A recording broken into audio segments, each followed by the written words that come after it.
Hello, ನಮಸ್ತೆ ಸ್ನೇಹಿತರೆ ಎಲ್ಲರಿಗೂ. ಮೊದಲಿಗೆ ನನ್ನ ಗುರುಗಳಾದ ಪತ್ರೇಜಿಯವರನ್ನು ನೆನೀತಾ ನಾನೊಂದು ವಿಡಿಯೋ ಸ್ಟಾರ್ಟ್ ಮಾಡ್ತಾ ಇದ್ದೀನಿ. ಇವತ್ತು ನಾನು ಹೇಳಕ್ಕೆ ಬಯಸ್ತಾ ಇರೋ ವಿಷಯ ಏನಂದರೆ, ಸಂತ ಕಬೀರರ ಜೀವನದಲ್ಲಿ ನಡೆದ ಒಂದು ನೈಜವಾದ ಘಟನೆಯನ್ನು ನಾನೊಂದು ಕಥೆ ರೂಪದಲ್ಲಿ ಹೇಳ್ತಾ ಇದ್ದೀನಿ.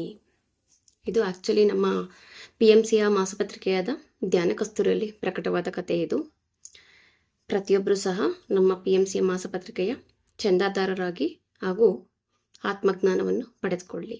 ಓಕೆ, ಧನ್ಯವಾದಗಳು. ಓಕೆ, ಬನ್ನಿ ಕತೆ ಏನಂತ ನೋಡೋಣ. ಈ ಘಟನೆ ಅಥವಾ ಕತೆ ಪ್ರತಿಯೊಬ್ಬರ ಮನಸ್ಸನ್ನು ಮುಟ್ಟುವಂಥ ಕತೆ. ಇದು ಪ್ರತಿಯೊಬ್ಬರ ಹಾರ್ಟ್ ಸಹ ಟಚ್ ಆಗುವಂಥ ಸಂದರ್ಭ ಇಲ್ಲಿ ಬರುತ್ತೆ. ಅಂಥ ಒಂದು ಒಳ್ಳೆ ಕಥೆಯನ್ನು ನಾನು ಒಂದು ಹೇಳಕ್ಕೆ ಬಯಸ್ತಾ ಇದ್ದೀನಿ. ಓಕೆ, ಬನ್ನಿ ನೋಡೋಣ.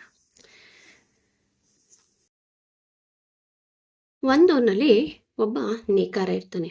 ನೇಕಾರ ಅಂದರೆ ಬಟ್ಟೆ ನೇಯುವವನು, ಅಂದರೆ ಇಂಗ್ಲಿಷ್ನಲ್ಲಿ ದ ವೀವರ್ ಅಂತ ಹೇಳ್ಬೋದು. ಇವನು ತುಂಬ ಶಾಂತ ಸ್ವಭಾವದ ವ್ಯಕ್ತಿಯಾಗಿರ್ತಾನೆ. ಇವನಿಗೆ ಸ್ವಲ್ಪನೂ ಈಗೋ ಅನ್ನೋದೇ ಇರಲ್ಲ. ಮತ್ತು ಇವನಿಗೆ ಸ್ವಲ್ಪನೂ ಕೋಪನೂ ಸಹ ಬರ್ತಾ ಇರಲ್ಲ. ತುಂಬ ಪ್ರಾಮಾಣಿಕ ವ್ಯಕ್ತಿಯಾಗಿರ್ತಾನೆ. ಆ ಊರಿನವರು ಎಲ್ಲ ಅನ್ಕೊಳ್ತಾ ಇರ್ತಾರೆ, ಇವ್ನು ನೋಡಿ ಏನಪ್ಪ ಇವನಿಗೊಂಚೂರು ಸಿಟ್ಟೇ ಬರೋದಿಲ್ವಲ್ಲ, ಯಾವಾಗಲೂ ಎಷ್ಟು ಶಾಂತವಾಗಿರ್ತಾನಲ್ಲ, ಏನು ಈ ಥರ ಇದ್ದಾನೆ, ಇಂಥ ವ್ಯಕ್ತಿಯನ್ನು ಇರೋಕ್ಕೆ ಸಾಧ್ಯನಾ ಅಂತ ಊರಿನವರು ಯೋಚಿಸ್ತಾ ಇರ್ತಾರೆ. ಹೀಗೆ ಜೀವನ ಸಾಗ್ತಾ ಇರುತ್ತೆ. ಆ ಹಳ್ಳಿಯಲ್ಲಿ ಈಗ ಒಂದು ಗುಂಪಿರುತ್ತೆ, ಅಂದರೆ ಈ ಯುವಕರದು ಪಂಚಾಯತಿ ಗಟ್ಟೆ ಮೇಲೆ ಕೂತ್ಕೊಳ್ಳೋದು, ಹರಟೆ ಹೊಡಿಯೋದು, ಮಾತಾಡ್ಕೊಳ್ಳೋದು, ಈ ರೀತಿ ಎಲ್ಲರದು ಅದೇ ಥರ ಅಲ್ವಾ. ವಯಸ್ಸಾದವ್ರದ್ದು ಅವ್ರವ್ರ ಜೊತೆ ಅವರವ್ರ ವಯಸ್ಕರೊಂದಿಗೆ ಅವರು ಸೇರಿ ಒಂದು ಹರಟೆಯನ್ನು ಮಾಡ್ತಾ ಇರ್ತಾರೆ. ಅದೇ ರೀತಿ ಈ ಯುವಕರ ಗುಂಪಲ್ಲಿ ಒಬ್ಬ ನಾಯಕ ಇರ್ತಾನೆ. ಅವನು ಒಬ್ಬ ಶ್ರೀಮಂತ ವ್ಯಾಪಾರಿಯ ಮಗ ಆಗಿರ್ತಾನೆ.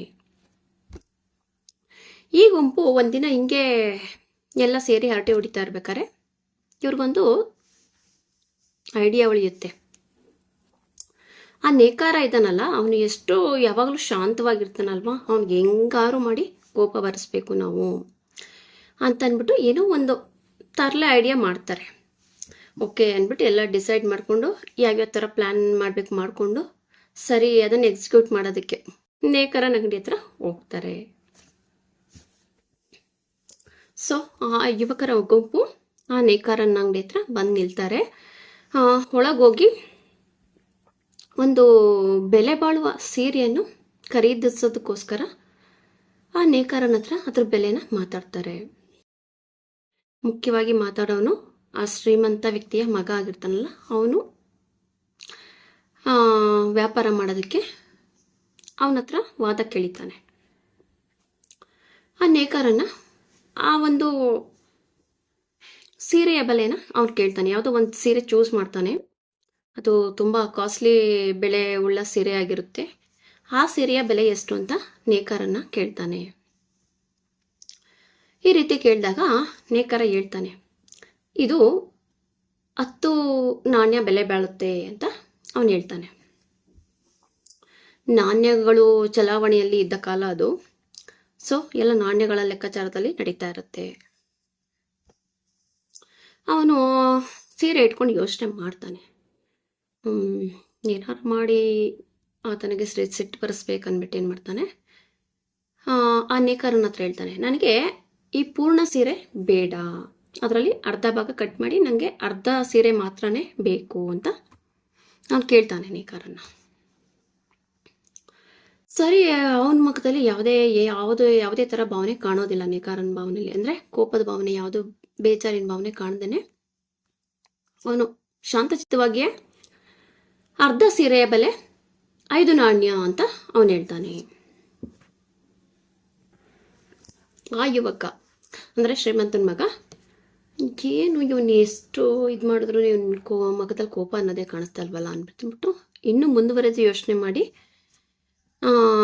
ಅವನ ನೇಕಾರನ ಹತ್ರ ಕೇಳ್ತಾನೆ, ನನಗೆ ಈ ಅರ್ಧ ಸೀರೆನೂ ಸ್ವಲ್ಪ ಜಾಸ್ತಿ ಆಯಿತು ಅಂತ ಅನ್ನಿಸ್ತಾ ಇದೆ, ನನಗೆ ಈ ಅರ್ಧ ಸೀರೆಯಲ್ಲಿ ಮತ್ತು ಅರ್ಧ ಕಟ್ ಮಾಡಿ ನನಗೆ ಕಾಲು ಭಾಗದ ಸೀರೆ ಕೊಡಿ, ಅಷ್ಟೇ ಸಾಕು ನನಗೆ ಅಂತ ಹೇಳಿಬಿಟ್ಟು ಹೇಳ್ತಾನೆ. ಮತ್ತು ಅದರ ಬೆಲೆ ಏನು ಅಂತ ಕೇಳ್ತಾನೆ. ಆಗ ನೇಕಾರ ಸ್ವಲ್ಪನೂ ವಿಚಲಿತ ಆಗೋದೇ ಇಲ್ಲ. ಅವನು ಮತ್ತೆ ಅದ್ರ ಬೆಲೆನ 2 ನಾಣ್ಯ ಅಂತ ಹೇಳ್ತಾನೆ. ಹೀಗೆ ನಡೀತಾ ಹೋಗುತ್ತೆ. ಅವನು ಆ ಯುವಕ ಮತ್ತೆ ಮತ್ತೆ ಆ ಸೀರೆನ ತುಂಡು ಮಾಡ್ತಾನೆ ಹೋಗ್ತಾನೆ. ಒಟ್ಟಿನಲ್ಲಿ ಫೈನಲಿ ಆ ಸೀರೆ ಫುಲ್ಲು ಪೀಸ್ ಪೀಸ್ ಆಗಿಬಿಡುತ್ತೆ. ಅದು ಯಾವ ಉಪಯೋಗಕ್ಕೂ ಬರದೇ ಇರೋ ಥರ ಆಗ್ಬಿಡುತ್ತೆ. ಕೊನೆಗೆ ಆ ಯುವಕ ನೇಕಾರನ ಹತ್ರ ಹೇಳ್ತಾನೆ, ಅಯ್ಯೋ ಫುಲ್ಲು ಪೀಸ್ ಪೀಸ್ ಆಗೋಯ್ತು ಈ ಸೀರೆ, ಇದು ನನಗೆ ಯಾವುದಕ್ಕೂ ಉಪಯೋಗಕ್ಕೆ ಬರೋದಿಲ್ಲ, ನಂಗೆ ಬೇಡ ಬಿಡಿ, ನಾನು ಬೇರೆ ಕಡೆ ತಗೊಳ್ತೀನಿ ನಾನು ಅಂತ ಹೇಳ್ತಾನೆ. ಆಗ ಅಷ್ಟೇ ಶಾಂತ ಚಿತ್ತದಿಂದ ಆ ನೇಕಾರ ಇವ್ರಿಗೆ ಹೇಳ್ತಾನೆ, ನೋಡು ಇದು ನಿನ್ನ ಉಪಯೋಗಕ್ಕೆ ಮಾತ್ರ ಅಲ್ಲ, ಯಾರದೇ ಉಪಯೋಗಕ್ಕೂ ಸಹ ಬರೋದಿಲ್ಲ. ಸುಮ್ಮನೆ ವೇಸ್ಟ್ ಆಯಿತು, ಹೋಗ್ಲಿ ಬಿಡು ಅಂದ್ಬಿಟ್ಟು ಅವನು ಅಂದರೆ ಕೋಪ ಏನು ಮಾಡ್ಕೊಳ್ಳಲ್ಲ, ಹೋಗ್ಲಿ ಬಿಡು ಅಂತ ಸುಮ್ಮನಾಗ್ಬಿಡ್ತಾನೆ. ಇಷ್ಟೆಲ್ಲ ಆದಮೇಲೆ ಆ ಯುವಕನಿಗೆ ತುಂಬ ನಾಚಿಕೆ ಆದಂಗೆ ಆಗ್ಬಿಡುತ್ತೆ.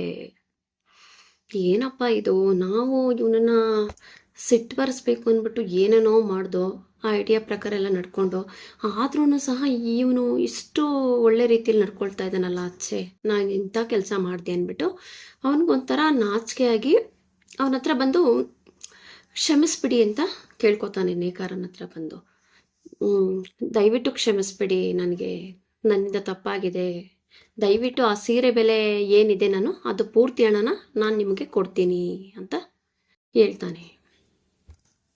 ಆದರೆ ನೇಕಾರ ಯಾವುದೇ ಕಾರಣಕ್ಕೂ ಒಪ್ಪೋದಿಲ್ಲ. ಆಗ ನೇಕಾರ ಹೇಳ್ತಾನೆ, ನೀನು ನನ್ನಿಂದ ಯಾವುದೇ ಸೀರೆ ಪರ್ಚೇಸ್ ಮಾಡಿಲ್ಲ, ಸೊ ಆದ್ದರಿಂದ ನಿನ್ನಿಂದ ಯಾವುದೇ ಹಣ ಪಡೆಯೋದು ನನ್ನ ವೃತ್ತಿ ಧರ್ಮಕ್ಕೆ ವಿರೋಧ ಆಗುತ್ತೆ. ಆದ್ದರಿಂದ ಖಂಡಿತವಾಗಿಯೂ ನಿನ್ನ ಹಣನ ನಾನು ಪಡ್ಕೊಳ್ಳೋಕ್ಕಾಗೋದಿಲ್ಲ, ನಾನು ನಿನ್ನ ಹತ್ರ ಯಾವುದೇ ಹಣ ಪಡ್ಕೊಳ್ಳೋದಿಲ್ಲ ಅಂತ ಹೇಳ್ತಾನೆ. ಆ ನೇಕಾರನ ಮಾತು ಕೇಳಿ ಈ ಯುವಕನಿಗೆ ತುಂಬಾ ಶೇಮ್ ಆದಂಗೆ ಆಗ್ಬಿಡುತ್ತೆ. ಅಂದರೆ ಅವನ ಈಗೋ ಅಡ್ಡ ಬರುತ್ತೆ. ಇವನು ದುಡ್ಡು ಸ್ವೀಕರಿಸದೆ ಹೋದರೆ ನಾನು ಇವನ ಋಣದಲ್ಲಿ ಇದ್ದಂಗೆ ಆಗ್ಬಿಡುತ್ತಲ್ಲ, ನನ್ನ ಒಂದು ಸ್ಟೇಟಸ್ ಏನಾಗಬೇಕು, ನಾನು ಅಂದರೆ ಹಳ್ಳಿಗಳಲ್ಲಿ ಒಂದು ಚಿಕ್ಕ ವಿಷಯನೂ ಸಹ ಎಲ್ಲ ಕಡೆ ಬೇಗ ಸ್ಪ್ರೆಡ್ ಆಗುತ್ತಲ್ವಾ. ಸೊ ಆಗ ನನ್ನನ್ನು ಒಂಥರ ಕೇವಲವಾಗಿ ನೋಡ್ತಾರಲ್ಲ ಜನ ಅನ್ನೋ ರೀತಿ ಅವನಿಗೆ ಮೈಂಡಲ್ಲಿ ಒಂಥರ ಆ ಥರ ಆಲೋಚನೆ ಬಂದು ಪುನಃ ಇನ್ನೊಂದ್ಸಲ ರಿಕ್ವೆಸ್ಟ್ ಮಾಡ್ತಾನೆ.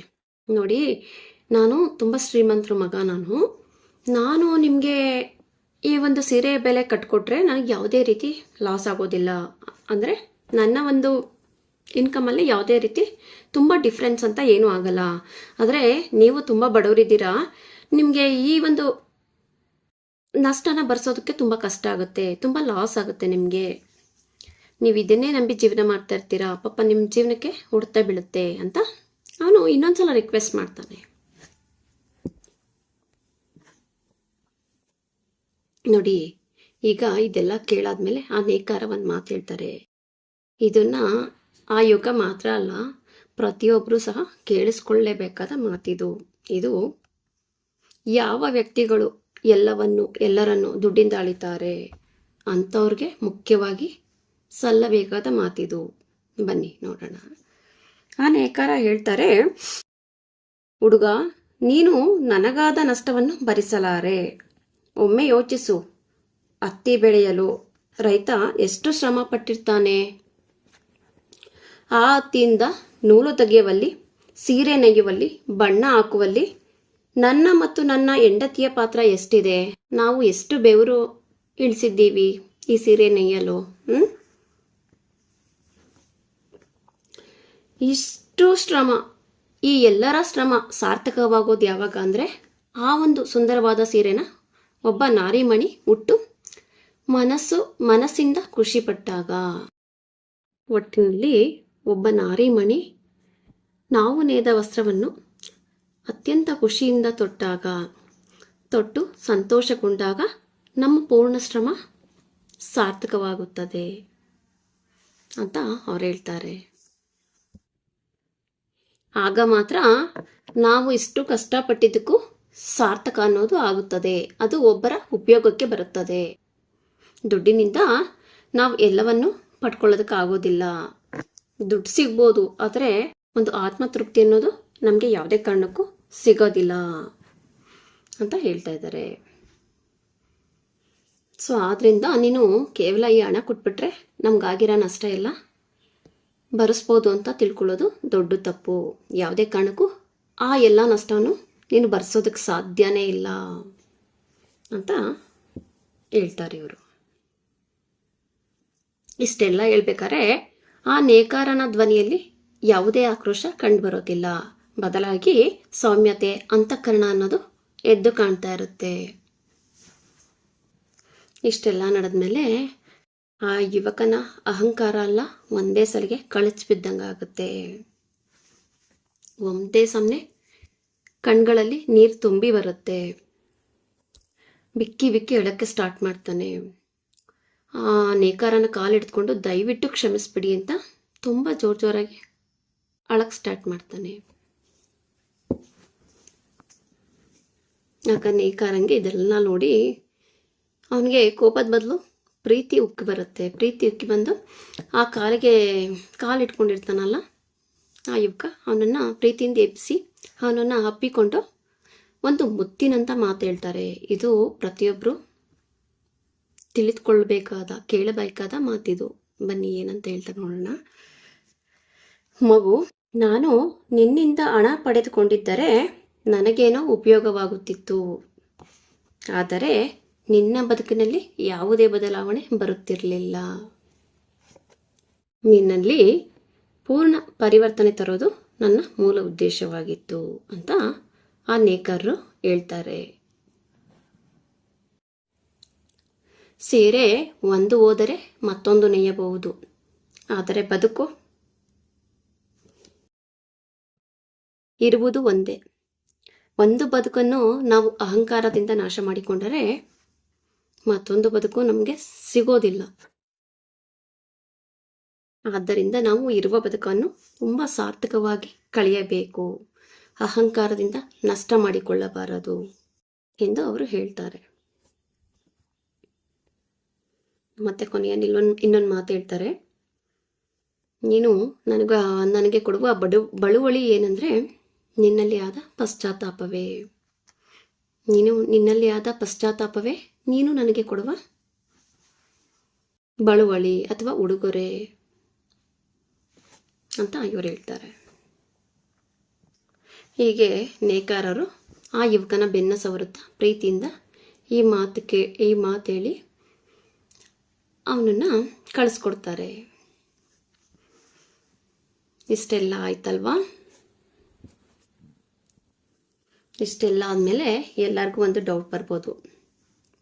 ಇಷ್ಟೆಲ್ಲ ತಿಳುವಳಿಕೆ ಹೇಳಿ, ಇಷ್ಟೆಲ್ಲ ಅಂತಃಕರಣದಿಂದ ಪ್ರೀತಿಯಿಂದ ಬುದ್ಧಿ ಹೇಳಿ ಸಂತೈಸಿದ ಆ ಶ್ರೀಮಂತನ ಮಗನನ್ನು ಕಣ್ಣು ತೆರೆಸಿದ ಆ ನೇಕಾರ ಯಾರು ಎಂದು. ಆ ನೇಕಾರ ಬೇರೆ ಯಾರೂ ಅಲ್ಲ, ಸಂತ ಕಬೀರರು. ಸಂತ ಕಬೀರರ ಜೀವನದಲ್ಲೇ ಈ ಘಟನೆ ನಡೆದಿತ್ತು. ಸೊ ಅವ್ರ ಲೈಫಲ್ಲಿ ಯಾರ್ಯಾರಿಗೆ ಯಾವ್ಯಾವ ರೀತಿ ಪಾಠ ಹೇಳಬೇಕು ಆ ರೀತಿನೇ ಹೇಳ್ತಿದ್ರು. ಅವರ ರೂಟಲ್ಲಿ ಹೋಗಿ ಅವ್ರಿಗೆ ಯಾವ ರೀತಿ ಬುದ್ಧಿ ಹೇಳಬೇಕು ಅದನ್ನು ಅವರವರೇ ಕಂಡುಕೊಳ್ಳುವಂತೆ ಅವ್ರು ಮಾಡ್ತಿದ್ರು. ಸಂತ ಕಬೀರರ ಬಗ್ಗೆ ತಿಳ್ಕೊಳ್ಳೋದು ತುಂಬಾ ವಿಷಯ ಇದೆ, ಮುಂದೆ ಒಂದೊಂದೇ ತಿಳ್ಕೊಳ್ಳೋಣ. ಈ ಕತೆ ಕೇಳಿ ಎಲ್ಲರಿಗೂ ತುಂಬ ಖುಷಿಯಾಗಿದೆ ಅಂತ ಅಂದ್ಕೊಂಡಿದ್ದೀನಿ. ಎಲ್ಲರಿಗೂ ಮನೆ ಮುಟ್ಟುವಂಥ ಕತೆ ಇದು. ಓಕೆ, ಇವತ್ತಿಗಿಷ್ಟಿರಲಿ. ಧನ್ಯವಾದಗಳು. ಮತ್ತೆ ಮುಂದೆ ಒಳ್ಳೆ ಕಥೆಯೊಂದಿಗೆ ಭೇಟಿ ಮಾಡೋಣ. ಹಾಗೆ ಹೊಸದಾಗಿ ಯಾರು ವಿಡಿಯೋ ನೋಡ್ತಾರೆ ದಯವಿಟ್ಟು ಲೈಕ್ ಮಾಡಿ, ಶೇರ್ ಮಾಡಿ ಹಾಗೂ ಸಬ್ಸ್ಕ್ರೈಬ್ ಮಾಡಿ. ಓಕೆ, ಬಾಯ್.